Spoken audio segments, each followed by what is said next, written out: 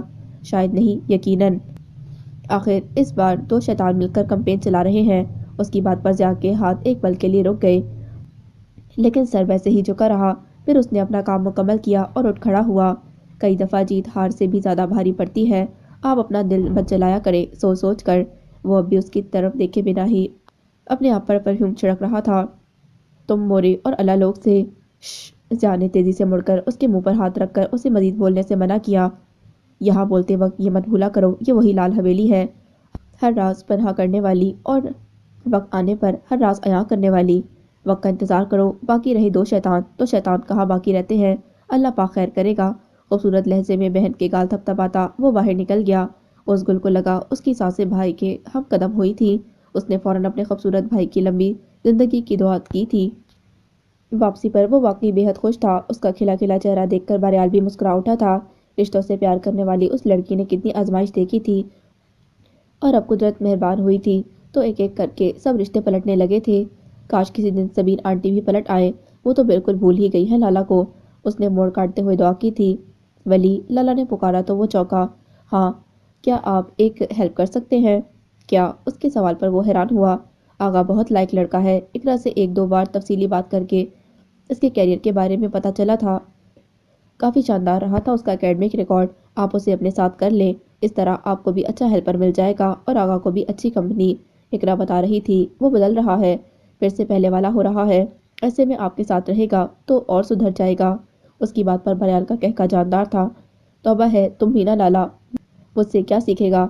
بس سیکھ جائے گا، میں کہہ رہی ہوں نا، اس نے کہا۔ چلو ٹھیک ہے، کل ہی کرتا ہوں کچھ، اور کوئی حکم؟ وہ مسکراتے ہوئے سر نفی میں ہلا گئی۔ اچھا، کل صبح کی فلائٹ سے مجھے لندن جانا ہے، اس نے اچانک بتایا۔ لندن؟ وہ کیوں؟ لالا کا دل ڈوب سا گیا۔ کچھ میٹنگز ہیں آفیشیل، دعا کرنا، اگر یہ میٹنگز کامیاب رہیں تو انشاءاللہ ملک سے باہر بھی ہمارا بزنس پھیلے گا۔ لیکن کیا ضرورت ہے ولی، یہ سب کچھ ہے نا ہمارے پاس، بہت ہے۔ وہ اداس ہوئی۔ نہیں لالا، پیسے کی بات نہیں، بس یہ میرا جنون ہے اور اللہ پاک جب راستہ بنا رہا ہے تو میں اس کا فائدہ کیوں نہ اٹھاؤں؟ لیکن آپ جانتے ہیں مجھے اب آپ کی عادت ہو گئی ہے، وہ تیزی سے کہہ گئی۔ خوبصورت مسکراہٹ نے بہرحال کے لبوں کا حصار کیا تھا۔ سچ میں؟ شرارت لہجے سے آیا تھی۔ میں جھوٹ نہیں بولتی، آپ جانتے ہیں۔ مطلب تمہیں مجھ سے محبت ہونے لگی ہے؟ اس کے لفظوں میں خوشی تھی۔ آپ ہیں ہی محبت کے قابل، پاگل کرو گی کیا آج؟ گاڑی نہ ٹکرا بیٹھوں آج؟ وہ شریر سا اس کی طرف جھکا۔ ولی پلیز آگے دیکھیں، وہ اسے دھکا دیتے ہوئے آہستگی سے چلائی۔ لو، ادھر اتنے اونچے خواب دکھاتی ہو اور ادھر قریب آنے کی کوشش کرو تو؟ وہ منہ بنا کر سیدھا ہو بیٹھا۔ جی، کیونکہ محبت کے قابل آپ ہیں، میرا یہ غلیظ وجود نہیں، وہ باہر دیکھتے ہوئے بولی تھی۔ سب کچھ یاد آنے لگا تھا، دکھ ایک بار پھر روح کے زخم کو ریتنے لگا تھا۔ لالا، پھر وہی بات، تم جانتی ہو میں اپنی ہر حد جانتا ہوں، اور تمہیں بھی، تم ایک امانت ہو میرے پاس، جب تک تم خود مکمل طور پر میرے ساتھ کے لیے تیار نہیں ہو میں زبردستی نہیں کروں گا، لیکن یہ بات تو طے ہے کہ ہم سفر تم ہی ہو، میری دوستی، میری محبت پر تم کوئی بھی کمی نہیں پاؤ گی۔ وہ اب گھر کی گلی میں مڑنے لگا تھا۔ باقی رہا میرا ٹور تو صرف 3 دن ہے، اتنا ٹائم ہے تمہارے پاس، ورنہ پیچھے ضیاء ہے تو فکر کی کوئی بات نہیں، اس نے بے فکر لہجے میں کہتے ہوئے گاڑی گھر کی طرف موڑتے ہوئے ہارن بجایا، یہ دیکھے بغیر کہ اس کی بات پر لالا کی کھلتی رنگت ایک دم زرد پڑ گئی تھی۔ بہرحال لندن کے لیے روانہ ہو چکا تھا۔ اس نے سحپہر سے پہلے پہلے سارے کام نپٹائے تھے اور باقی بھاگ کے ذمے لگا کر اجازت لی تھی۔ با اس کی اس طرح اچانک جانے پر پریشان تو تھے، لیکن پھر اس کی خوشی کے لیے اجازت دے دی۔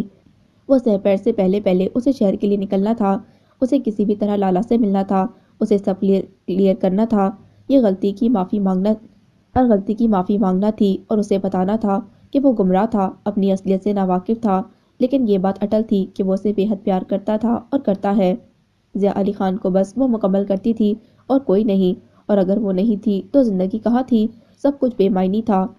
سہ پیر سے کچھ پہلے وہاں ایک قصبے کی طرف نکلے تھے تو وہ حویلی کی پچھلی طرف آ گیا۔ جانے سے پہلے اس نے باغ کے کمرے سے چابیاں اٹھا لی تھی۔ اس کے پاس چابی تھی، سو اسے اس گل کی طرح خفیہ راستہ ڈھونڈنے کی ضرورت نہ پڑی تھی۔ اس نے زنگ آلود تالے پر ایک نگاہ ڈال کر اس کے موافق چابی دیکھنے لگا۔ دل نہ جانے کیوں بے طرح دھڑکنے لگا تھا۔ اس نے ایک چابی کو منتخب کرتے ہوئے تالے کے اندر گھمایا۔ ذرا سے تردد کے بعد کھٹاک کی زوردار آواز سے تالا کھل گیا تھا۔ اس نے پرانے بوسیدہ سے دروازے کو زور سے دھکا لگایا تو وہ بھی زوردار چرچراہٹ کے ساتھ کھلتا گیا۔ اندر کا منظر ایک دم روشنی سے نہا گیا تھا۔ یہ زیر زمین زندان تھا اور ابھی نیچے سیڑھیاں جا رہی تھی۔ اس نے کچھ سوچتے ہوئے قدم اندر رکھ دیے۔ مہلت مک گئی، مہلت ٹول شوئے اور اس کی سانسیں رک گئی۔ اللہ لوگ کی آواز۔ وہ تیزی سے سیڑھیاں اترتا گیا۔ آواز اور قریب آتی گئی۔ تمہارا کیا ہوگا؟ رسی کھنچ گئی، حساب شروع ہو گیا، وہ پشتوں میں کہتے ہوئے کہکے لگا رہی تھی۔ اور ضیاء کے سامنے اب زندان کے تنگ و تاریک کمرے تھے، انسان کے قد سے بھی چھوٹے اور انسان کے جسم کی لمبائی سے تنگ کوٹریاں۔ وہ پاگلوں کی طرح اس کمرے کو ڈھونڈنے لگا جہاں سے اللہ لوگ کی آواز آ رہی تھی۔ تبھی کسی رسی سے اس کا پیر الجھا تھا اور وہ درمیانی کھلی گلی میں منہ کے بل گرا تھا۔ بسم اللہ۔ لمبے الجھے بالوں والی وہ دراز قد خوبصورت عورت مچل کر سلاخوں کے قریب آئی تھی۔ ضیاء نے حیرت سے سر اٹھا کر دیکھا اور اس نے ضیاء کو، دو خوبصورت نیلی آنکھیں جیسے پتھر سی ہوئی تھیں۔ ضیاء روشنی میں تھا اور اس کا ایک ایک نقش بہت واضح تھا۔ گلو، وہ عورت بلند آواز میں بڑبڑائی۔ ضیاء علی خان اور دوسرا جملہ مکمل اور واضح تھا۔ کون ہو تم؟ وہ نہیں پہچان پایا تھا، تبھی فوراً پوچھا تھا۔ اس عورت کے لبوں پر مسکان بکھرتی چلی گئی۔ اللہ لوگ، ضیاء آ گیا ہے، وہ چلائی تھی اور سارا زندان کڑیوں کی جھنکار سے گونج اٹھا تھا۔ سب مریل گلے سڑے وجود ان کی طرف متوجہ ہو چکے تھے۔ ہاں میں ہوں ضیاء علی خان، لیکن آپ کون ہیں؟ وہ اب پریشان ہوا تھا۔ ماں ہے نا؟ تبھی تجھے فوراً پہچان گئی۔ اولاد کیا جانے ممتا کے رنگ، یہ تو ماں ہوتی ہے، اولاد کو ہر رنگ میں پہچان جاتی ہے۔ سامنے ہی ایک زندان سے اللہ لوگ کی آواز آئی تھی اور ضیاء علی خان وہیں دوبارہ ڈھیسا گیا جہاں سے ابھی مشکل سے اٹھا تھا، اور اس وقت وہ کڑیل مرد ماں کے ہاتھوں پر سر رکھ کر زاروں رو دیا تھا کہ وہ ان کے ہر درد سے واقف تھا، پڑھ کر اپنے دل پر تحریر کر چکا تھا ان کا ہر کرب۔ بس تھوڑا سا انتظار کر لے مورے، اور اللہ لوگ، میں ہوں نا، آپ سب کو اپنا مقام دلوا کر رہوں گا۔ اور ہاں، وہاں سے جاتے وقت اس نے ان دونوں کو وعدہ سونپا تھا۔ نہ جانے کیوں اللہ لوگ کو لگا وہ اسے آخری بار دیکھ رہی ہیں۔ تمہیں اسے روک لینا چاہیے تھا۔ وہ کہاں رکتا، پھر واپس ہی آئے گا تو کیوں روک لیتی؟ مجھے اس کے پیچھے سفید سایہ نظر آیا، مجھے نہیں لگتا وہ واپس آئے گا۔ اللہ نہ کرے اللہ لوگ، وہ کام گئی۔ حساب ہوتا ہے نا پگلی؟ حق ہاں، حساب شروع ہو گیا، حساب شروع ہو گیا۔ وہ دوبارہ اپنی اسی وجد میں گم ہو گئی تھی۔ یا اللہ پاک میرے بیٹے کی حفاظت کرنا، صنوبر نے دل سے دعا شروع کی تھی۔ شام کے قریب وہ شہر پہنچا تھا اور گھر آتے ہی سو گیا۔ ابھی تھکن بھی اتری نہ تھی جب اسے دیدے کی کال موصول ہوئی تھی۔ ضیاء، بچے لالا کی طبیعت خراب ہو گئی ہے اچانک سے۔ وہ پریشان سا اٹھ بیٹھا۔ کیا ہوا دیدے، لالا ٹھیک تو ہے؟ اس نے تیزی سے بیڈ سے اترتے ہوئے پاؤں بوٹس کے اندر ڈالتے ہوئے پوچھا۔ بس ایک چیخ ماری ہے اور بالکل بے سدھ ہو گئی ہے۔ تم پلیز جلدی آ جاؤ، میں اکیلے اس جان کو کیسے سنبھالوں؟ دیدے کی آواز پریشانی سے ابھر رہی تھی۔ میں شہر میں ہی ہوں دیدے، آپ ورری نہ کریں، بس 10 منٹ میں آ رہا ہوں۔ اس نے فوراً کال بند کی اور والیٹ اٹھاتا تقریباً بھاگتے ہوئے باہر آیا تھا۔ ابراہیم دور سے ہی اس کا اشارہ سمجھتے ہوئے اس کے قریب آتے گاڑی سٹارٹ کر چکا تھا۔ باریال کے گھر چلو، بیٹھتے ہی کہا، اور واقعی صرف 10 منٹ کے اندر ہی رش ڈرائیو کرتے وہ وہاں موجود تھے۔ لالا اب ہوش میں تھی لیکن درد سے بے حال تھی۔ کمزور دیدے اسے سنبھال نہیں پا رہی تھی۔ دیدے آپ سامان لے لیں، جو کچھ بھی ضرورت ہے، میں لالا کو سنبھالتا ہوں، اس نے دیدے سے کہتے ہوئے لالا کا کومل سا ہاتھ اپنے مضبوط ہاتھوں میں لیتے ہوئے کہا۔ دیدے تو فوراً اندر بڑھ گئیں لیکن لالا جھٹکے سے اس کا ہاتھ چھڑوانے لگی، لیکن یہ کوشش ناکام تھی۔ ضیاء کی گرفت مضبوط تھی۔ ابراہیم اس کی مدد کے لیے آگے آیا لیکن ضیاء نے اسے باہر جانے کا اشارہ کیا۔ تم گاڑی سٹارٹ رکھو، میں اسے لے کر آتا ہوں۔ وہ سر ہلاتا باہر نکل گیا۔ لالا ضد نہ کرو، تم ٹھیک ہو جاؤ، میں تمہیں سب کچھ بتاتا ہوں۔ اس نے ایک احترام سے اسے سہارا دیا، یوں کہ لالا سے اس کا کافی فاصلہ تھا لیکن پھر بھی وہ اسے ایک بازو سے مکمل سہارا دیے ہوئے تھا۔ مجھے کچھ نہیں جاننا، تم سے کچھ نہیں سننا، دور ہٹو، ہٹو مجھ سے۔ وہ درد سے بمشکل بول پائی، لالا فار گاڈ سیک لالا۔ ضیا ہش، اسے سختی کرنا پڑی تھی۔ اس نے تیزی سے اس کی کمر کے گرد ہاتھ بڑھا کر اسے تقریباً سنبھال لیا اور تیزی سے اپنے ساتھ لے کر باہر گاڑی کی طرف آیا۔ ضیا چھوڑو مجھے، وہ تڑپی، لیکن ضیا کی گرفت کمزور نہیں تھی۔ اس نے لالا کو گاڑی میں بٹھا کر ہی دم لیا۔ دیدے بھی دروازے کو لاک لگاتی پیچھے لالا کے ساتھ بیٹھ گئی تو ابراہیم نے گاڑی آگے بڑھا دی۔ ضیا کی نظریں بیک مرر پر لالا پر جمی تھی۔ ایک مرتبہ پھر ڈر سے وہ سر پٹک رہی تھی۔ لالا کی ضد پر ضیا نے بہرحال کو بھی خبر کر دی تھی۔ اس نے بھی فوراً واپسی کی ٹکٹ کی کوشش شروع کر دی تھی۔ کچھ بھی تھا، وہ جلد از جلد لالا کے پاس پہنچنا چاہتا تھا، اور ادھر لالا ضیا کے ساتھ دیدے کے ہوتے ہوئے مکمل محفوظ ہوتے ہوئے بھی خود کو بالکل غیر محفوظ محسوس کر رہی تھی۔ ڈر سوا ہوتا جا رہا تھا اور ساتھ اس رات والا خوف بھی۔ دیدے یہ مجھے مار دے گا، دیدے میں مر جاؤں گی، یہ میرا جسم نوچ کھائے گا۔ اچانک ہی اس کی حالت ہذیانی ہونے لگی۔ ابراہیم بی فاسٹ، وہ رات کسی کالے آسیب کی طرح ضیا کے سامنے بھی ناچنے لگی تھی۔ وہ نرم کومل ہاتھ اس کے مضبوط ہاتھوں میں کسمساتے اب بھی اسے محسوس ہو رہے تھے۔ خود سے نفرت پھر سے بڑھنے لگی تھی۔ ابراہیم تیز چلاؤ، اس نے دوبارہ کہا۔ ابراہیم نے سپیڈ بڑھا دی۔ گاڑی سے ویل چیئر پر بٹھانے اور پھر ڈاکٹر کے کمرے تک لانے میں اسے ضیا نے ہی سنبھالا تھا۔ دیدے مسلسل اس پر پڑھ پڑھ کر پھونک رہی تھی۔ ابراہیم گاڑی پارک کر کے وہیں ٹھہر گیا۔ ڈاکٹر نے ضیا کو باہر جانے کے لیے کہا۔ دیدے بھی وہیں رک گئی۔ کچھ دیر بعد ہی ڈاکٹر باہر آئی تھی۔ آپ کی مسز کی کنڈیشن ٹھیک نہیں ہے، بچہ کافی دیر سے ڈیلیوری کی پوزیشن میں ہے، لیکن انہیں پین کیوں نہیں سٹارٹ ہوئے، یہ حیرت انگیز ہے۔ ہمیں فوری طور پر آپریٹ کرنا ہوگا۔ لیکن کیا ڈاکٹر؟ وہ جو آپ کی مسز کے لفظوں کے صحن میں کھوسا گیا تھا ایک دم چونکا۔ زچہ کا ہم ابھی کچھ نہیں کہہ سکتے، لیکن بچہ، میرا مطلب ہے بچے کے لیے کچھ بھی کہنا قبل از وقت ہو سکتا ہے، لیکن مجھے لگتا ہے ہم شاید ہی اسے بچا پائیں۔ آپ جلدی سے آپریشن شروع کر دیں، میرے لیے لالا کی زندگی زیادہ اہم ہے اس بچے سے۔ اس نے فوراً فیصلہ سنایا۔ ڈاکٹر اسے مزید ہدایت دینے لگی۔ وہ قدرت کی ستم ظریفی پر حیران تھا۔ لالا اس کے بے حد قریب آ کر اس سے ہمیشہ کے لیے دور چلی گئی تھی۔ وہ اس کا حاصل لا حاصل نہ تھی کہ ملتا تو وہ اشد، نہ ملتا تو احشد۔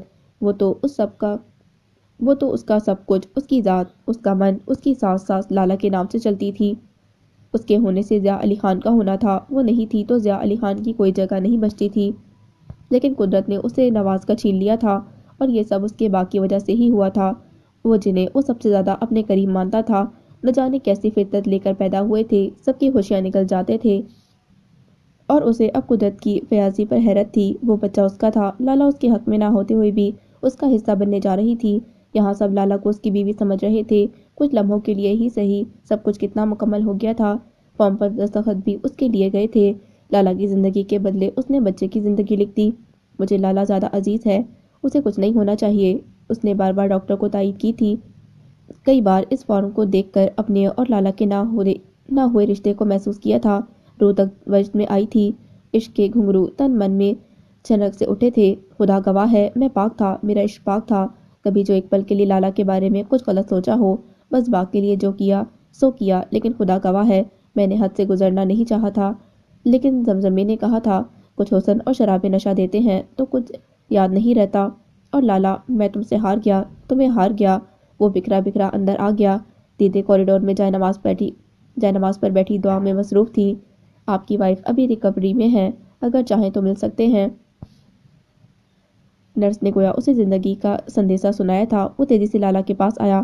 لالا کی حالت کچھ بہتر تھی، لیکن اب بھی بار بار دایاں ہاتھ بیڈ کے سائڈ پر مار دیتی۔ ضیا نے آگے بڑھ کر اس کا وہ ہاتھ تھام لیا۔ لاشعوری طور پر درد کو ضبط کرنے کی کوشش میں لالا نے اس کے ہاتھ میں سخت دباؤ ڈالا تھا۔ ولی، بہت درد ہو رہا ہے۔ لالا کی پکار پر اس کی آنکھیں جل اٹھی تھیں۔ مجھے معاف کر دو لالا، اس کی آواز پر لالا نے جھٹکے سے ہاتھ چھڑوانا چاہا۔ کچھ دیر تک میں تمہارے درد بانٹ سکتا ہوں، میرے ہاتھ میں رہنے دو اپنا ہاتھ، اس نے منت کی تھی۔ میں ہمیشہ دھوکے سے تمہارے ہاتھ آئی ہوں، وہ بمشکل بول پائی تھی۔ تمہارے ہر درد کے لیے میں شرمندہ ہوں لالا۔ اس کا لہجہ بھیگنے لگا تھا، اور ہتھیلی بھی۔ لالا کا دباؤ بڑھتا جا رہا تھا۔ ضیا پلیز مجھے اکیلا چھوڑ دو، میں ایسا نہیں ہوں لالا، وقت میری گواہی دے گا، تم بس ایک بار مجھے معاف کر دو۔ کیوں، تمہیں کیا لگتا ہے میں مر جاؤں گی کہ جاتے جاتے تمہیں معاف کر دوں گی؟ اللہ نہ کرے، وہ بے اختیار تڑپا۔ میرے پاس وقت نہیں ہے لالا، پھر قسمت ایسا موقع دے نہ دے میں تم سے بات کر پاؤں نہ کر پاؤں۔ میں نے ہر خواہش چھوڑ دی ہے تمہاری چاہ تک لالا، بس ایک خواہش، تم مجھے معاف کر دو، شاید کہ وہ رات بھول سکوں، شاید کہ میں تمہارا یہ درد بھول سکوں۔ ورنہ تو آج کے بعد یہ رہا سہا سکون بھی جاتا رہے گا۔ اس کا لہجہ بکھرا ہوا تھا، ہاتھ میں اب بھی لالا کا ہاتھ تھا جس پر کبھی اس کا دباؤ بڑھتا کبھی ڈھیلا پڑ جاتا۔ خدا کی قسم لالا، ضیاء کا اعتبار کرو لالا۔ ضیاء علی خان کو اگر ساری عمر کسی چیز کی سب سے زیادہ پرواہ رہی ہے تو وہ اس کا کردار ہے۔ ضیاء علی خان ایسا نہیں ہے لالا۔ میرے اعتبار سے کیا ہوگا ضیاء؟ تم میرا مان، میرا کردار، میری ادھوری حرمت واپس کر سکتے ہو؟ میرے اتنے اعلیٰ کردار کے مالک شوہر کے سامنے میری آنکھیں اٹھا سکتے ہو؟ میرا فخر واپس لا سکتے ہو؟ لالا ہر مرد کو معاف کر سکتی ہے لیکن تمہیں نہیں، کبھی نہیں۔ کیوں اتنا غصہ صرف میرے لیے کیوں؟ تو اس بچے کو کیوں جنم دے رہی ہو؟ یہ تمہیں لمحہ لمحہ میری یاد دلائے گا، اسے بھی ختم کر دیتی۔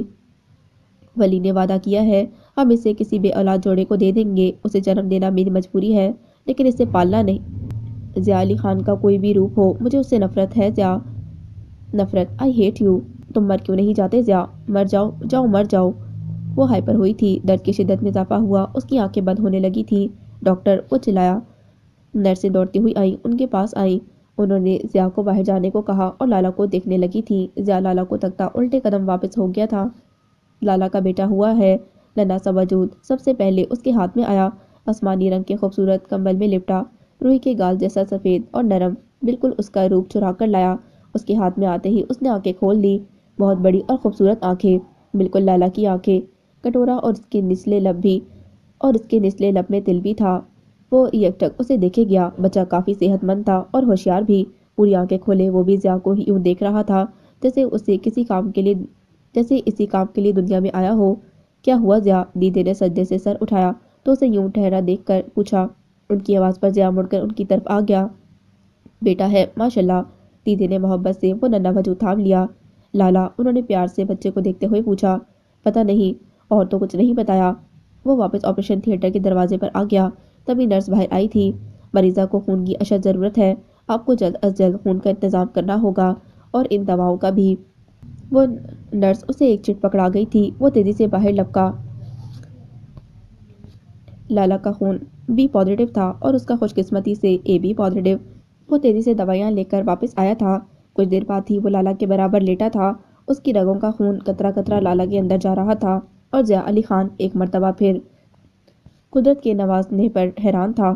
کم تھا لیکن اس کے لیے بہت تھا۔ اس نے جیسے ان چند گھنٹوں میں ساری زندگی جمع کر لی تھی۔ جی لی تھی۔ بریال واپس آ چکا تھا۔ لالا کو 2 دن گزرنے کے باوجود بھی ہوش نہ آیا تھا۔ بریال لالا کو لے کر جس قدر پریشان تھا، اسی قدر ضیاء کا بھی چین گم تھا۔ بریال کے واپس آتے ہی ایک تو سب جان چکے تھے کہ بریال لالا کے ہسبینڈ ہے، دوسرا اب وہ اس کے اتنا قریب نہیں جا سکتا۔ بریال یا کوئی نرس واحد ذریعہ تھے لالا کی خیریت جاننے کی۔ دیدے گھر جا چکی تھی، بچہ ان کے ساتھ ہی تھا۔ بریال ہر وقت لالا کے ساتھ رہتا۔ لالا کی طبیعت ٹھیک ہوتی تو وہ آرام سے خود کہیں اور بزی کر لیتا، لیکن ابھی وہ لالا کو چھوڑ کر نہیں جا سکتا تھا۔ زرینہ اور اقرا بھی آ گئے تھے اور ساتھ سمین کو بھی لائے تھے۔ ضیاء سمین کی پھپھو سادہ اور پروقار شخصیت دیکھ کر باپ سے اور متنفر ہوا تھا۔ کس قدر محبت زدہ لوگ کس قدر تکلیف اور ظلم کے شکار ہوئے تھے، اور آج لالا کی یہ حالت، ذمہ دار وہی تھے۔ کوئی خون کے رشتوں سے یہ مقام کیسے لے سکتا ہے؟ دیدے کے ساتھ گزرے ان چند دنوں میں اسے ماں کا پیار ملا تھا، اور سمین کس قدر محبت سے انہوں نے اس کے سلام کا جواب دیا تھا۔ اسے خود پر، اپنے خون پر شرمندگی ہونے لگی تھی۔ دل چاہتا تھا بتا دے سب کو، لیکن ابھی اسے کچھ داؤ کھیلنے تھے۔ سہراب علی خان کو جنگ کے معنی بتانے تھے۔ جنگ تبھی مزہ کرتی ہے جب دونوں شاہ سوار مقابلے کے ہوں اور وار بھی سامنے کے ہوں، اور اسے سامنے سے وار کر کے باپ کو لڑائی کے اصل معنی بتانا تھے۔ پلان تیار تھا، بس اسے پہلا اور آخری داؤ چلنا تھا۔ بنی بنائی بساط الٹ جانی تھی۔ دوسرے دن شام کے بعد لالا کو ہوش آیا تھا اور وہ سب باری باری اس سے ملنے آئے تھے، سوائے سمین کے۔ بریال نے انہیں کچھ دیر صبر کرنے کے لیے کہا تھا۔ وہ جذباتی ہو جائے گی آنٹی، اور آپ کو دیکھ کر رو پڑے گی، تو آپ تھوڑا سا ویٹ کر لیں۔ سمین خود بھی سمجھتی تھی، تبھی رک گئی۔ لالا نے بچے کے بارے میں سوال تک نہ کیا۔ بریال سمجھ گیا تھا، وہ اپنے فیصلے پر قائم تھی۔ رات ہوتے ہی سمین اندر آئی تھی۔ لالا آنکھوں پر ہاتھ دیے لیٹی تھی، وہ دھیرے دھیرے چلتی اس کے پاس آ ٹھہری۔ لالا، بہت مشکل سے انہوں نے یہ نام پکارا، اور دوسری طرف گویا کرنٹ سا دوڑا تھا۔ گردن جھٹکے سے اس کی طرف مڑی تھی تو وہ پہلے سے رو دی تھی۔ امی، اور سمین نے اس کے قریب بیٹھتے ہوئے اسے خود میں سمو لیا، یوں کہ وہ لیٹے لیٹے اس کی گود میں سر چھپا گئی۔ کیوں امی، آپ نے ایسا کیوں کیا؟ امی، میرے ساتھ آپ کو ہمیشہ سے شاویز عزیز تھا، مجھ سے زیادہ۔